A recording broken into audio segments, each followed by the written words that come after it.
Nous sommes de retour sur le plateau et amis, la 33e édition de la Coupe d'Afrique des Nations est lancée. Depuis le 9 janvier, les équipes s'affrontent. Le dernier était le match de la poule C. C'est bien cela? Comme on peut le constater, Zénab, depuis le 9 janvier, le coup d'envoi de la CAN Total Cameroun 2022 a été lancé en présence du président, je pense de le répéter, et les matchs se poursuivent, se jouent et ne se ressemblent pas. On vient de constater déjà la poule C qui a livré son match et on connaît déjà les vainqueurs à l'issue de ces différentes rencontres. On attend donc de voir le match de la Côte d'Ivoire prévu le mercredi. Exactement. En faisant un focus sur la préparation des éléphants de Côte d'Ivoire. Écoute, moi j'ai envie de dire que le budget de participation, de préparation de cette équipe nationale de Côte d'Ivoire s'élève à 3,43 milliards de francs CFA. C'est énorme. Sur un montant global de 4,25 milliards de francs CFA que le gouvernement ivoirien a loué à la Fédération ivoirienne de football.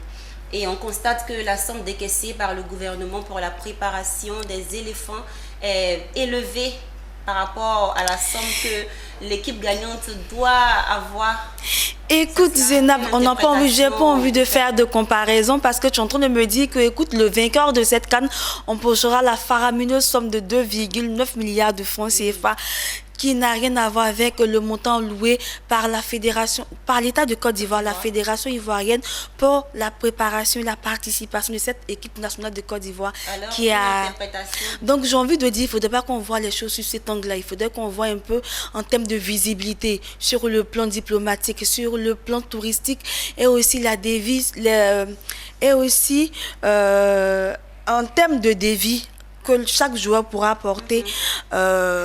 Sur le plan individuel, il faut voir les choses un peu comme ça. On peut dire que la Côte d'Ivoire a beaucoup à gagner avec... oui, on gagnera beaucoup et on espère remporter ce 3e sac continental. Et de manière pratique, comment s'est faite la préparation en Arabie Saoudite? Il faut savoir que les éléphants de Côte d'Ivoire étaient à Jeddah en Arabie Saoudite pour leur match de préparation. Oui.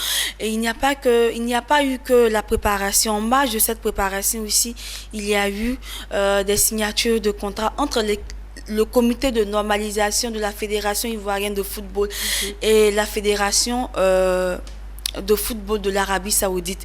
Plusieurs conventions ont été signées. On peut parler pêle-mêle de management, de marketing, de la VAR, de l'arbitrage et autres, pour ne citer que cela. Alors amis, un dernier mot pour encourager les Ivoiriens, pour les mettre en confiance, parce que beaucoup sont perplexes quant à la victoire de la Côte d'Ivoire.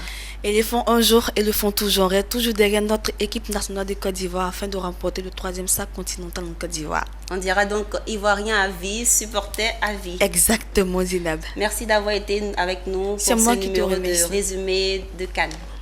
C'était un plaisir.